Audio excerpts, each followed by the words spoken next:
बोले सद्गुरु कबीर साहेब की जय। लहर तारा धाम की जय। काशी कबीश्वरा धाम की जय। मगर धाम की जय। आचार्य श्री विचार साहेब की जय। शांत समाज की जय। भगत समाज की जय। अपने अपने गुरु साहेब की जय। अपने अपने माता पिता की जय। साहेब बंदगी साहेब बंदगी साहेब। विश्व वंदनीय सद्गुरु कबीर साहेब की परिनिर्वाण स्त्री मगहर धाम में बैठे हैं। ये वो भूमि है जिसको लोग कुछ अज्ञानी लोगों ने अपने स्वार्थ के कारण इसको नरक का दर्जा दे दिया था। लोग इस क्षेत्र में मृत्यु समय का होना अपने आप में एक पाप समझते थे। इसलिए लोग काशी में शरीर त्यागने में अपना एक पुण्य समझते थे। तो सद्गुरु कबीर साहेब उस नरक को स्वर्ग बनाने के लिए काशी छोड़कर मगहर आए। क्योंकि सद्गुरु कबीर साहब ने दिखाया कहीं विशेष जगह मरने से आदमी को स्वर्ग या जन्नत नहीं होती। उसके कर्म सिद्धांत से ही उसको स्वर्ग या जन्नत मिलती है। सद्गुरु कबीर साहब कर्म सिद्धांत पर ज़्यादा विशेष ध्यान देते हैं। क्योंकि जो भी व्यक्ति हैं, जो भी महापुरुष हुए हैं संसार में, उन्होंने अपने कर्म को श्रेष्ठ बनाया, अपनी रहनी गहनी को शुद्ध बनाया। इसलिए आज संसार में उनकी पूजा हो रही है। इसलिए अगर हम भी अपने जीवन में सत्यता को उतार लेंगे, सत्य को जान लेंगे, सत्य को पहचान लेंगे, तो हमारा जीवन भी कुछ ज्ञान प्रकाश की तरफ जा सकता है। और अगर हम जितना उसकी खोज करेंगे सत्य की, ऐसे ही हम आगे बढ़ते रहेंगे। जब हम आगे बढ़ते रहेंगे, सत्य की खोज करते रहेंगे, तो परमात्मा के सद्गुरु के दर्शन भी अवश्य होंगे। इसलिए कबीर साहब कहते हैं कर्म ही भगवान है। क्यों है कि कर्म करने से ही हमको भगवान की प्राप्ति होगी, सद्गुरु की प्राप्ति होगी, ज्ञान की प्राप्ति होगी, भक्ति की प्राप्ति होगी। जैसे कि किसान खेत में बीज बोता है, पालता है, पोसता है, सिंचाई करता है, गुड़ाई करता है, नराई करता है, फिर खेती तैयार होती है। ऐसी तरीके से अगर हम भी इस भक्ति रूपी खेती को करेंगे, जो हमारे विकार रूपी काम, क्रोध, लोभ, मोह, अहंकार, ये जो घास फूस है, विवेक रूपी खुरपी से इसको हटाते रहेंगे, तो हमारे जीवन के जो जंजाल हैं वो सब खत्म हो जाएंगे और हम पूर्ण रूप से सद्गुरु की शरणागत हो सकते हैं। जब शरणागत हो जाएंगे तो सद्गुरु की कृपा आने लगेगी। कुछ लोग कहते हैं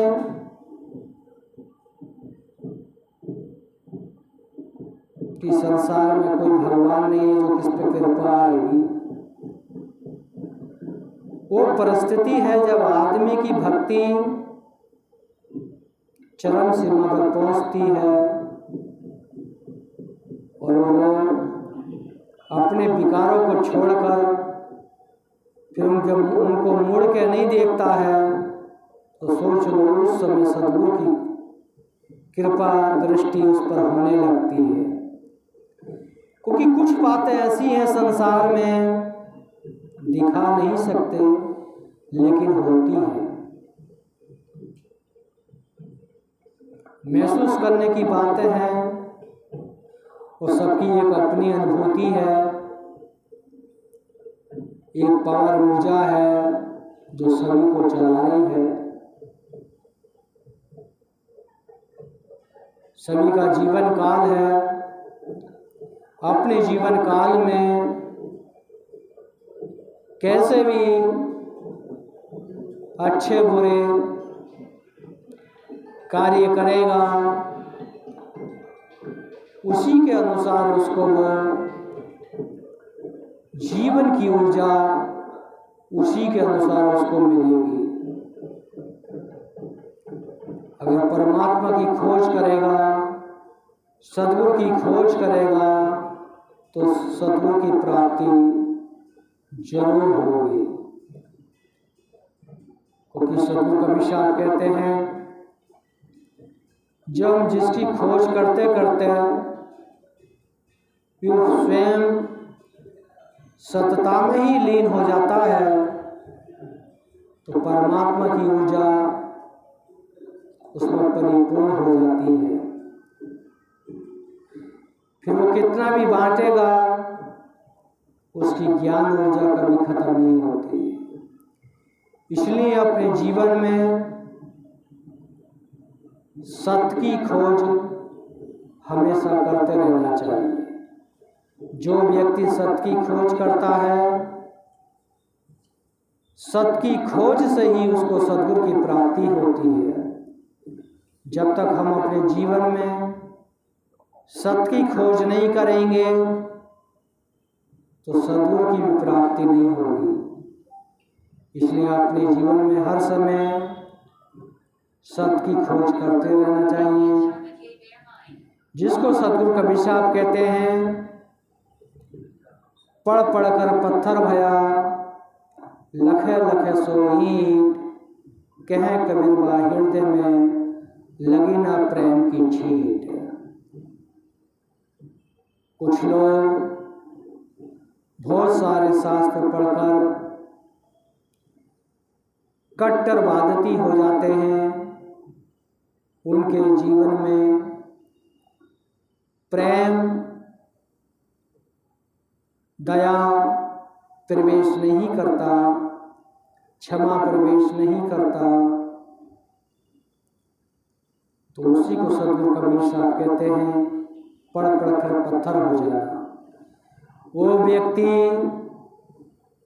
एक पत्थर कठोर होता है, ऐसे ही सद्गुरु कबीर साहब एक भेद बताते हैं, पत्थर कठोर होता है, ऐसे आदमी शास्त्रों को पढ़ने के बाद, कुरान को पढ़ने के बाद, कुरान को पढ़ने के बाद मानवतावादी उसके हृदय में नहीं है, मानव से प्रेम नहीं है, तो एक तो बाहर का पत्थर है, एक हृदय रूपी पत्थर है। कबीर साहब कहते हैं, फिर ऐसे जीवन में कोई भी ज़्यादा बड़ा अंतर नहीं है। लखे लखे सो ईंट, ईंट को जितना तपाते हैं इतनी लाल होती है। ऐसी अगर हम अपनी भक्ति को हर समय तपाते रहेंगे, वो विकारों को जलाते रहेंगे, तो हमारी भक्ति, हमारे कर्म सिद्धांत, हमको बहुत आगे ले जा सकते हैं। और अगर हमारे हृदय में किसी के प्रति भी प्रेम नहीं है, दया नहीं है, क्षमा नहीं है, तो जीवन तो हम व्यतीत कर रहे हैं, लेकिन जो भक्ति की शक्ति हमको मिलनी चाहिए थी वो नहीं मिल पा रही, क्योंकि हमारी जो ऊर्जा थी बेकारी बातों में, फालतू बातों में खर्च हो रही है। अगर उस ऊर्जा को हम एक जगह संग्रहित कर लेंगे, सत्य की तरफ फोकस कर लेंगे, तो हमारी चेतन शक्ति और भक्ति करने की ऊर्जा हमारे अंदर प्रवेश हो जाएगी और भक्ति करने में हमको जो आनंद मिलना चाहिए उससे ज़्यादा मिलने लगेगा। लेकिन उस रूपरेखा में, उस सिद्धांत पर, उन नियमों पर हमको चलना होगा। जब उन नियमों पे, उन सिद्धांतों पर हम चलेंगे, जब ही हम चमकते सितारे बन सकते हैं। क्योंकि जो भी संसार में हमारे महापुरुष हैं, उन्होंने अपने आप को कष्ट देकर, उन कष्टों को सहन कर कर अपने आप को चमकाया।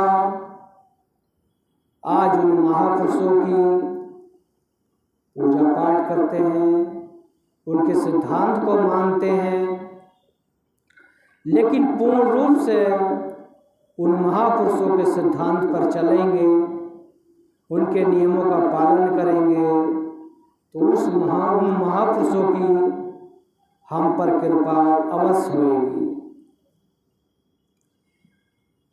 कृपा के हम कर्म करेंगे, जब भी कृपा आएगी। कर्म नहीं करेंगे तो किसी भी कृपा नहीं आ सकती। इसलिए सबसे ज़्यादा कर्म सिद्धांत को बताया है। तो कर्म सिद्धांत तो सभी हैं, लेकिन सद्गुरु मिलने का सिद्धांत एक ही है, सत्य कर्म सिद्धांत। जब हम सत्य कर्म सिद्धांत को अपनाएंगे, जब ही हमारा जीवन धन हो सकता है। और हम गलत सिद्धांत को अपनाएंगे तो उसके अनुसार जो हमको प्राप्ति होगी उसका भी हमको भरना पड़ेगा। ये जीवन एक भूल भुलैया है। इस भूल भुलैया में आदमी आनकर भूल जाता है, इतना भूल जाता है कि वो अपने माता पिता की सेवा भी नहीं कर पाता, दीन दुखी सेवा नहीं कर पाता, गुरु की सेवा भी नहीं कर पाता। इतना इस भूल भुलैया दुनिया में आदमी अपने सिद्धांत को ही भूल जाता है कि जिस भगवान की खोज कर रहा हूँ उसका तो पूजा पाठ कर रहा हूँ, लेकिन जिस भगवान ने, जिस देवी ने हमको पैदा किया, माता पिता ने, उसको हम भूल गए तो भगवान को हम याद करते रहेंगे तो भगवान भी हमको भूल जाएगा। इसलिए अपने जीवन में माता पिता, गुरु, दीन दुखी की सेवा करनी चाहिए, क्योंकि माता पिता गुरु की सेवा करने से हमारे मन के विकार खत्म होते हैं। उनका जो आशीर्वाद होता है वो हमारे जो हमारे विकार होते हैं उनको एक खत्म करने की शक्ति देता है। इसलिए अपने जीवन में सेवा भी करना जरूरी है और माता पिता की सेवा, गुरु की सेवा परम तुल्य है। इसलिए अपने जीवन में सत्य को जानने की कोशिश करो, सत्य को मानो, सत्य की पहचान करो, क्योंकि सत्य के बगैर जीवन में कुछ है नहीं। वो जो भौतिक चीज़ें हैं इस जीवन में वो सब यहीं पर छूट जाती हैं। ना कोई साथ लेके आया, ना कोई साथ लेके जाएगा। इस भौतिक जीवन में हर किसी से प्रेम भाव से जीना ही असली मानवता है, क्योंकि ऊंच नीच की भावना तो और जीवों में होती है, लेकिन वो अपने भाव को प्रकट नहीं कर सकती। इसलिए अपने जीवन में प्रेम की गंगा, मतलब मानवता की गंगा रखनी चाहिए और हर किसी को प्रेम भाव देना चाहिए, क्योंकि प्रेम भाव देने से ही हमारे जीवन में बुरा वक्त जो होता है वो टल जाता है। इसलिए सदगुरु कबीर साहब कहते हैं, पोथी पढ़ पढ़ जग मुआ, पंडित भया न कोई, ढाई आखर प्रेम का, पढ़े सो पंडित होए। सदगुरु कबीर साहब कहते हैं कि इस संसार में जो भी वेद, गीता, पुराण, भागवत या जो भी संतों महापुरुषों की वाणी पढ़ते हैं, उन महापुरुषों की वाणी पढ़ने के बाद उनके हृदय में दया, क्षमा, संतोष, धीर, विचार, मोह, भक्ति, सेवा की कुछ कमी है, तो जैसे कि मुआ माने मर जाना, जैसे वो लोग मर गए, एक दिन हम भी मर जाएंगे। इसलिए अपने हृदय में प्रेम, आत्मचिंतन, सत्य की खोज करते रहना चाहिए। अगर ये नहीं करेंगे तो पल पल हमारा जीवन मृत्यु की तरफ जा रहा है। उस मृत्यु पल को देखते हुए हम अपने जीवन का सुधार कर लेंगे तो हमारा जीवन धन हो सकता है। अगर हम अपने जीवन का सुधार नहीं करेंगे, सत्य को नहीं जानेंगे, सत्य को नहीं पहचानेंगे, तो हमारा जीवन धन नहीं हो सकता। इसलिए अपने जीवन में सत्य की खोज करना सबसे परम उद्देश्य है। कोई सच्चाई से बढ़कर सदगुरु कबीर साहब ने कहा भी है, सांच बराबर तप नहीं, झूठ बराबर पाप, जाके हृदय सांच है, ताके हृदय। क्योंकि सदगुरु कबीर साहब अपनी संत मंडली के साथ देश भ्रमण में जा रहे थे। कोई जिज्ञासु था, उसने पूछा, हे साहेब, मैं सभी तीर्थ धाम में घूम आया, सभी शास्त्र मैंने पढ़े हैं, सभी शास्त्रों की मुझको जानकारी है और मैंने खड़े होकर भी तप किया है और जो संसार के लोगों ने बताया मैंने सभी प्रकार से पूजा पाठ किया, लेकिन मुझे संतुष्टि नहीं मिली। मुझे वो चीज़ बताइए जो असली तप है। तो सदगुरु कबीर साहब अपनी वाणी के माध्यम से यही वाणी उनको सुनाते हैं, सांच बराबर तप नहीं, झूठ बराबर पाप, जाके हृदय सांच है, ताके हृदय आप। सदगुरु कबीर साहब कहते हैं कि अपने हृदय में सत्य की खोज करो, सत्य को पहचानो, सत्य को जानो, सत्य पर चलो और झूठ को छोड़ दो, क्योंकि ये सबसे बड़ा पाप है। झूठ को छोड़ दोगे तो आपका जीवन सत्यमय हो जाएगा और जिस सतगुरु को तुम ढूंढ रहे हो वो तुम्हारे हृदय में स्वयं विराजमान हो जाएगा। लेकिन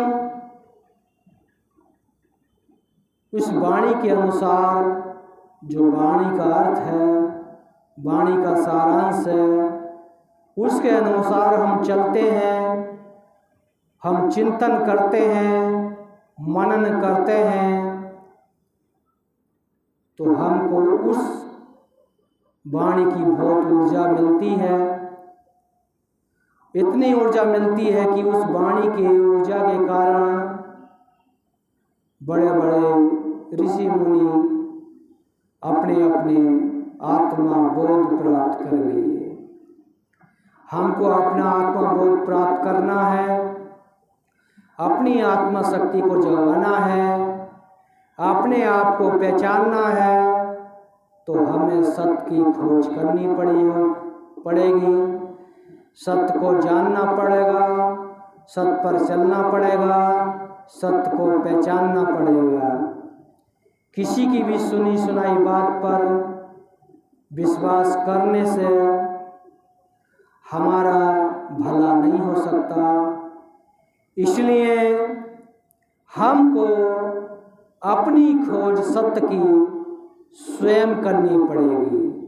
कोई भी महापुरुष हैं, संत जन हैं, भक्त जन हैं, उन्होंने सत्य की बात बताई, लेकिन उस बात पर हम चलेंगे, उस पर चिंतन मनन करेंगे, जब ही हमारा कल्याण हो सकता है। इसलिए अपने जीवन में हर समय सत्य की खोज करें, सत्य को पहचानें, सत्य को जानें। ज़्यादा न कहते हुए अपने शब्दों को विराम लेता हूँ। बोलिए सदगुरु कबीर साहेब की जय, लहर तारा धाम की जय, काशी कबीर चौरा धाम की जय, मगर धाम की जय, आचार्य श्री विचार साहेब की जय, संत समाज की जय, भगत समाज की जय, अपने अपने गुरु साहेब की जय, अपने अपने माता पिता की जय, साहेब